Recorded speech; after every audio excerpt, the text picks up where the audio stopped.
Morning and welcome to the chat on Newsday Amarillo and News Channel 10-2. I'm David Lovejoy. Chuck and Rhonda are away from the desk this morning, so we'll press on with myself here. And right now we're joined by Miss Alyssa Jenkins. She's the bereavement coordinator at BSA Hospice of the Southwest. The holidays always bring special challenges, especially those who are grieving the loss of a loved one.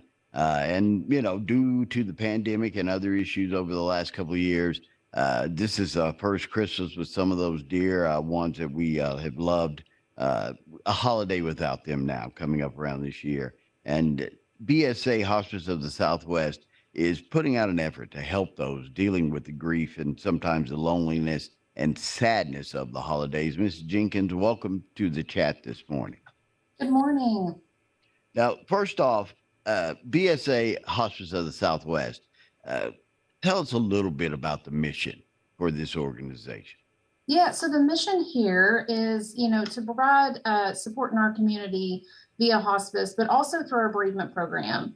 So our families that are on hospice, we continue to follow them for about 13 months after a death. But not only that, but we have a huge community connection. So all of our groups, anything that we do over the year is open to everyone in the community.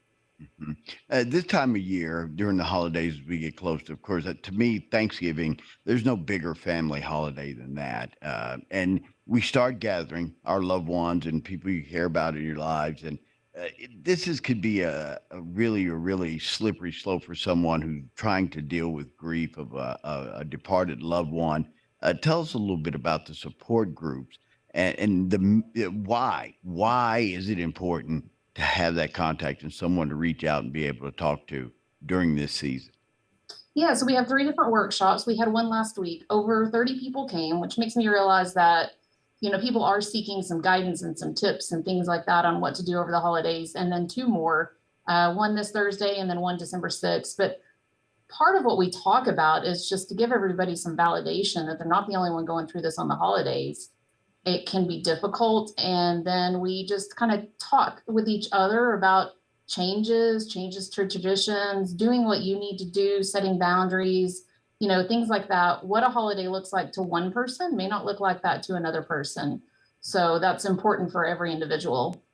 What age group do these workshops really target? Is it the young adult, the older person? Are kids allowed into these workshops? Yes, we don't have kids. We do adults, and 18 usually and up, but I do on occasion have some families come together, which is important too. Finding more and more young people reaching out, which is wonderful. Being a young griever can come with its own challenges too. So any adult in the community. Yeah. Now, you have a special event that's coming up, Thanksgiving Day, and sometimes that's the hardest day for a person is the actual day of the holiday. But normally, most things are shut down, most things are closed. People assume, of course, that you're going to be with loved ones and family. What are you guys doing special that's sort of unique this year? Yeah, so we wanted to open up on Thanksgiving Day, a very low key, come by here. I want everybody to feel connected. Dessert and coffee from 2 to 4 p.m. and it's open to anybody. So my goal is to really kind of address anyone in the community. If there's college kids here that want to come join us, grieving people, when you get community together and connection together and you support each other, it can make the holidays at least tolerable. Mhm.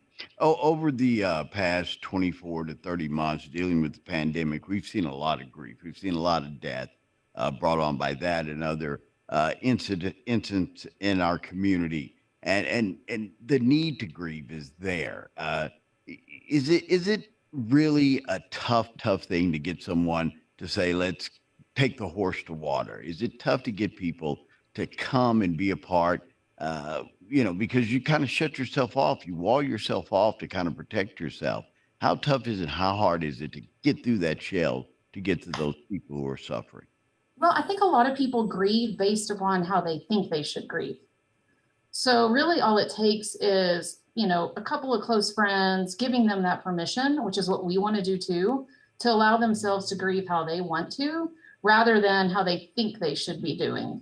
However we can reach out in the community via letters, I'm always available, and just having those conversations. But when people come to these groups, what they do is they also go out and help other people. Mhm.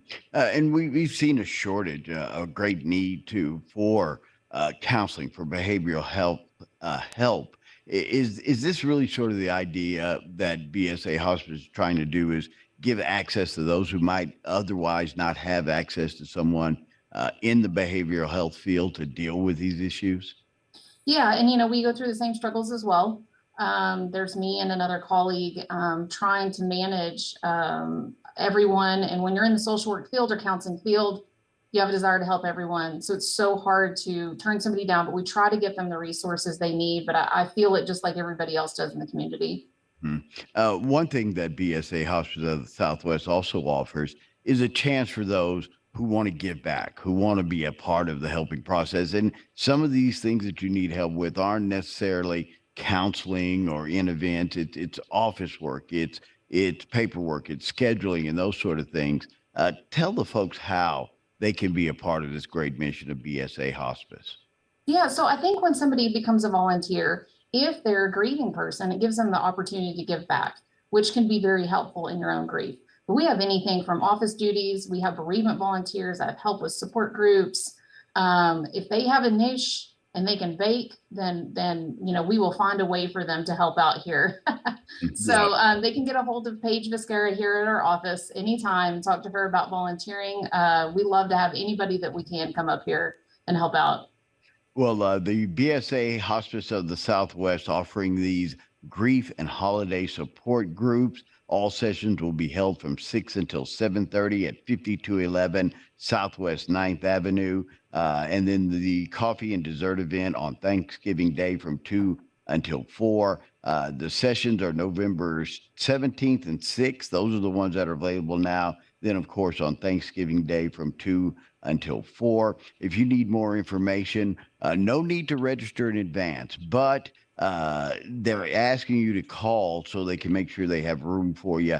That number for Mrs. Jenkins is area code 806 350 1352 or 806 350 026. Once again, no need to register for the Thanksgiving Day event. And it's a chance for you either to heal yourself, offer some healing for a loved one or a family member, or a chance to volunteer and give back to this great organization. Miss Jenkins, thank you so much for what you do, and have a blessed and happy Thanksgiving holiday. Thank you so much. I appreciate it. You're welcome. Once again, if you are dealing with grief during these whole holiday seasons, you can be a part of the BSA Hospice of the Southwest sessions workshop set for November 17th and December 6th from 6 until 7:30 at 5211 Southwest Ninth Avenue. If you want to be a part of the coffee and dessert program, give them a call. Ask to register in advance by calling 806 350 1352 or 806 350 0026. You don't have to suffer alone. There's those out there who are going through the same situations you are and can help you make it through. We're going to take a quick break. We'll be back with more chat right here on Newsday Amarillo. And